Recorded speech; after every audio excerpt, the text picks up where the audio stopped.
Good afternoon, everyone, and welcome back to another Krebs Coho replay cast. This time around, we're going to be doing a 1v1 on Angoville, or the longer name, or the more correct name, I believe that actually the original name of it is Angoville Farms. Alright guys, so today we're going to be doing this matchup.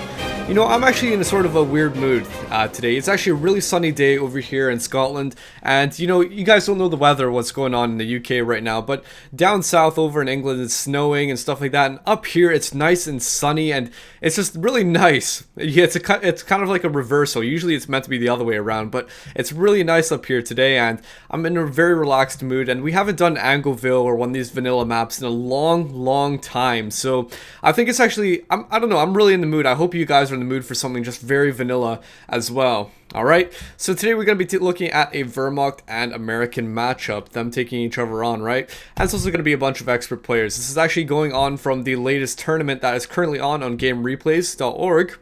So we're looking at one American player who goes by the name of MarinezReborn. We've actually done a few casts of him previously in other videos, taking on his opponent in the southern corner, which is going to be the name of SiberianPlatoon as the Wehrmacht. Two very good players versing each other on. SiberianPlatoon is a very highly ranked player, actually considered as one of the best players in the entire game. So it's going to be indeed a very exciting matchup today. Alright, so I hope you guys are in the mood for 1v1 in Angoville. But anyway, let's get this game started. We're at the 5-second mark. We're going to be starting in 3 seconds. So in 3, 2, 1, and let's begin. 6, 7, 8, 9, and 10. And on we go to another very exciting matchup in the Company of Heroes battlefield.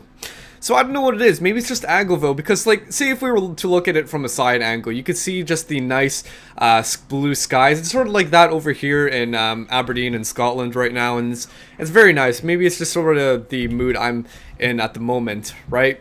Okay, so let's focus on these players. We haven't done Angoville in a long time now. And funnily enough, I actually know nothing about this cast. It's just a cast I got off of Game Replays of the latest tournament. I have absolutely no idea what's going on. In fact, I haven't even watched it. So hopefully I'll be able to add a little bit of suspense for you guys to enjoy, you know, not anticipating anything that's actually going to be going on. Alright, so SiberianPlatoon, he is the Mr. Wehrmacht. He is gone for 2 Pioneer start, also a Wehrmacht quarters right on the edge of his map, and building something out of that. Most likely, actually I have no idea, you could build a lot of stuff out of the Wehrmacht quarters. Over for the Americans, they have 2 engineers and also a jeep coming out as their first unit from the barracks. Very cool to be seeing that. This is just reminding me of the vanilla days back a long time ago in 2.601 and stuff like that before then, when everyone always used to start out with like a jeep, for example. Saw your Battlefield 3 video, good job. Oh god, okay, thanks, that's very nice. But we're talking about Company Heroes right now. So he's got a jeep out now. You know, it's been a long time that we've actually seen a jeep out as the first unit for an American, but you know, jeeps used to be a very common strategy, especially on maps like Angoville and Longra, for example, because they're really good on at flanking units, especially stuff like this where you got MG set down. And like, take a look at for example what's going on. You saw the MG already lose 1 man because of the jeep. You know, the jeep, although it doesn't do a crap load of damage, you could say, it still does a decent amount to actually take on things. Motorcycle out on the field though, that's going to be slightly countering this jeep, at least pushing it back, just making it a bit wary and making it a bit more cautious, because otherwise that jeep could have gone just all by himself and had free roam across the map. But now what we've got is the MG just setting up over here to try and take on these engineers. So it looks like the left-hand side is being capped for the Americans at the moment, with the Wehrmacht following in suit. The right-hand side is pretty much seeing no attention, but we do have some stray American units on that side as well, who may be actually capping away over there as well. That's pretty cool. So it looks like the American rifleman already chased away. Not a good start for the American right now, just because he's already been pushed back. This MG doing all the work pretty much by himself, with the motorcycle supporting in the back and around the sides, just preventing for any flanks from happening. So not looking to be a decent start for Marinez right now. kind of unfortunate because, you know, he could have definitely made a good deal out of that and possibly done quite a bit of damage and stuff like that, but it looks like the MG just too quick on the pace, and especially when there's a motorbike nearby providing all the necessary sight, it's going to be actually hard to pull off a successful flank with when you got such a large sight range, right?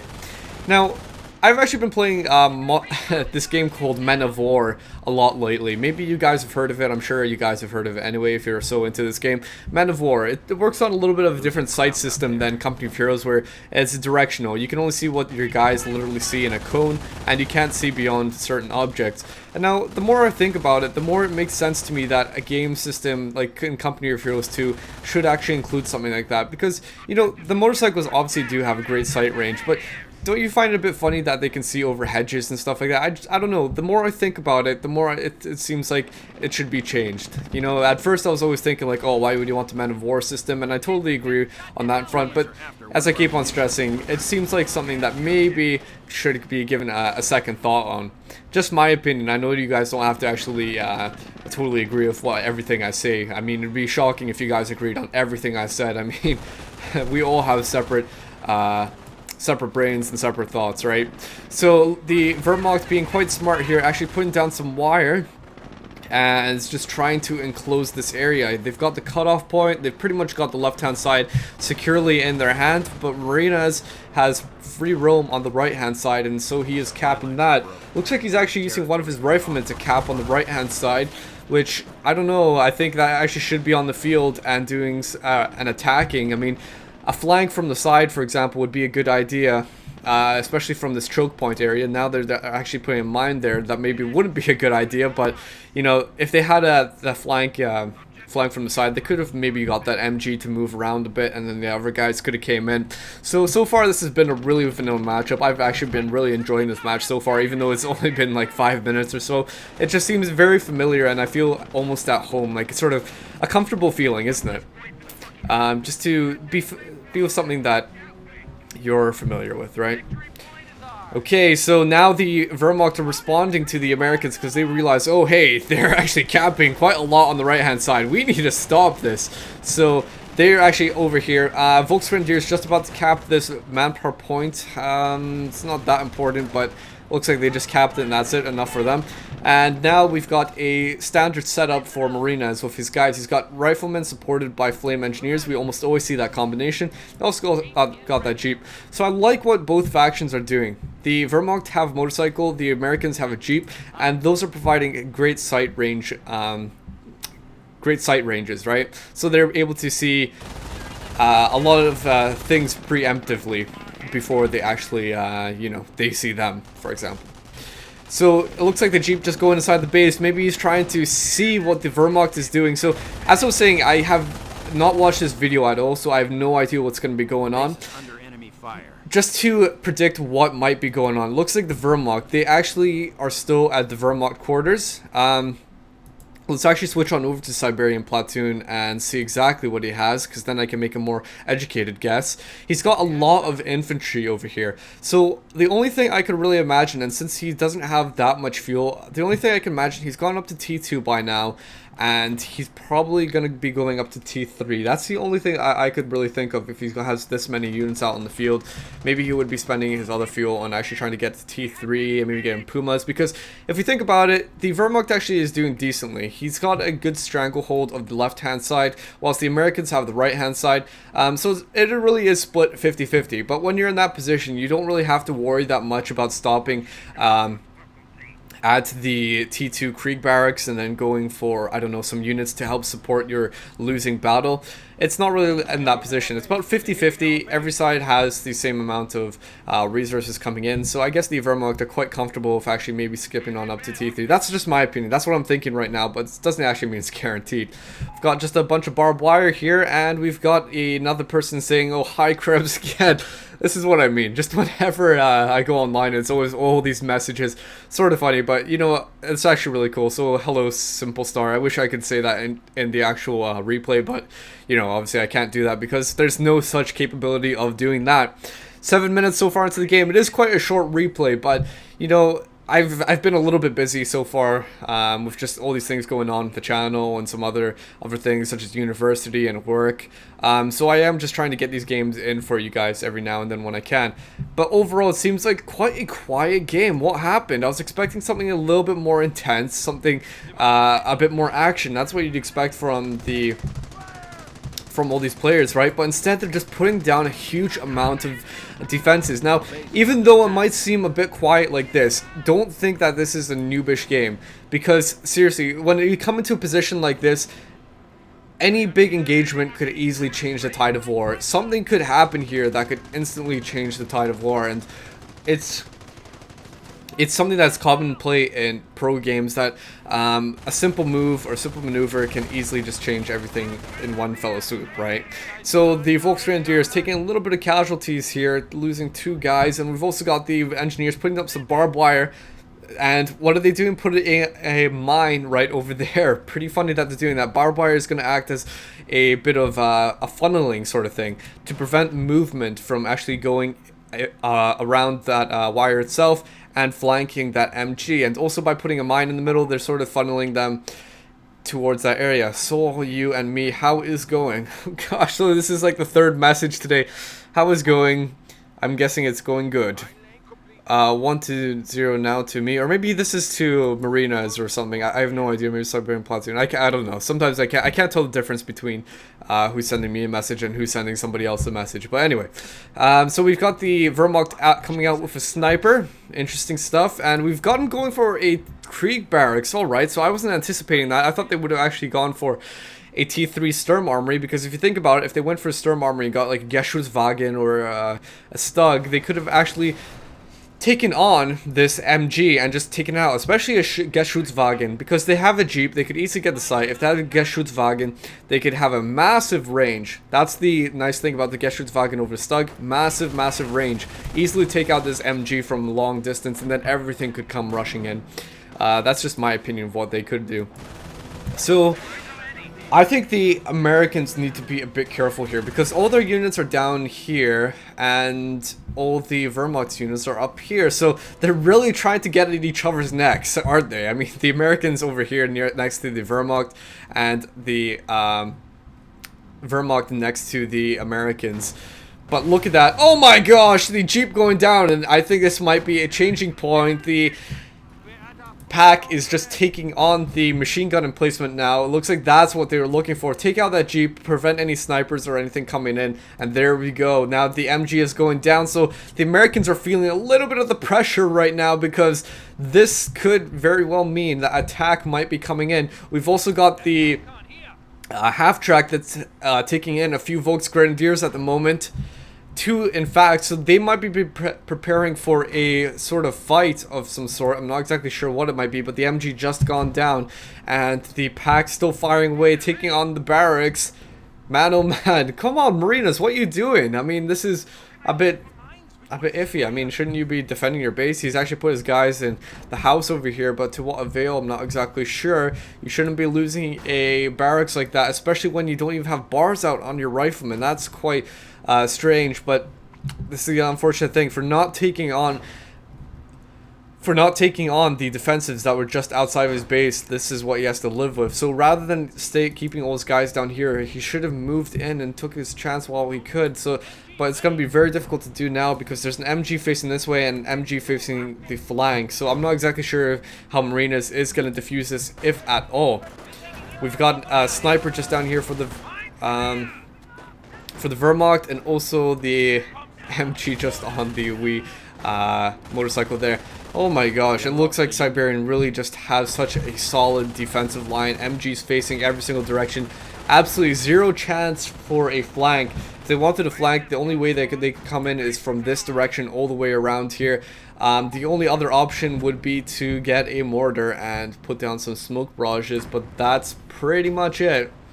It looks like Siberian's or Marinez's base is just going down now. I guess what Marinez must have been doing is actually skipping on up to a WSC and then over to a tank depot.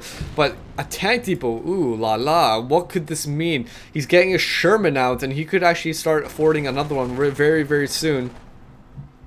But Sherman, okay, fair enough. There's a pack out on the field, Any other AT? None at all. So I'm not exactly sure what's going to happen here. I mean, definitely looks very bleak for Marinez at the moment, but this Sherman could easily be a game changer. If for somehow this pack could be taken out, what that could mean is that a Sherman would just be able to go freely about as it would like and just wreak havoc. That's all it'd have to do.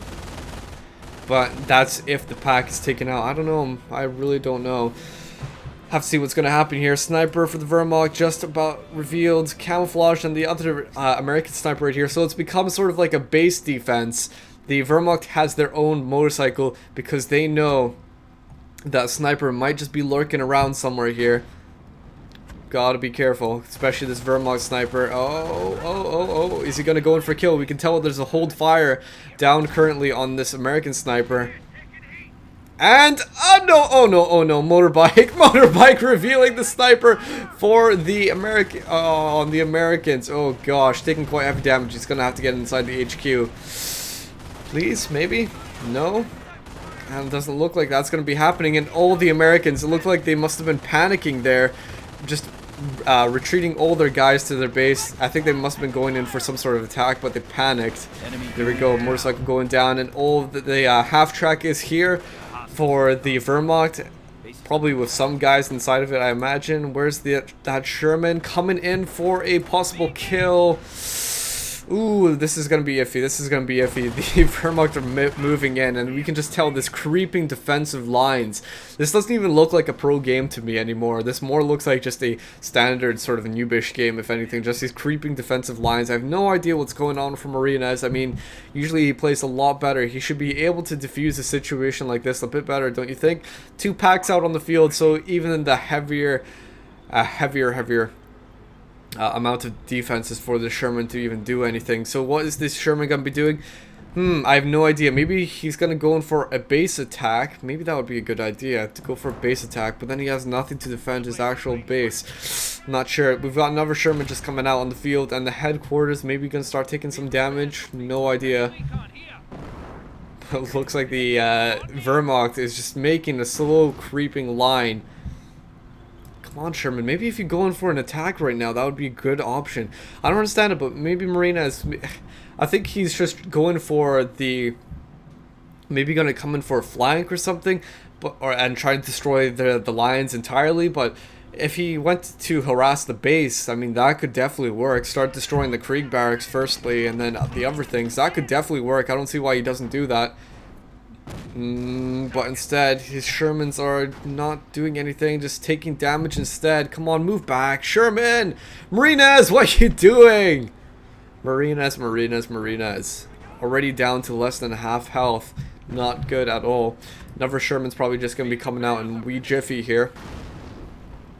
But remember, 2 packs. If he could get this Sherman back up to speed, he could bring out both of these Shermans out and possibly take on this these packs. But what we have is a crocodile and already down to half health. No, Marinez, this is just not how you do it. Oh god, wait, no, he's got an allied war machine. Maybe this is how you do it. Damage, god, no, don't destroy it. He's Siberian's not destroying it. In fact, he's just letting that Sherman go to absolute waste here. This is hilarious stuff. The Sherman with a damaged turret.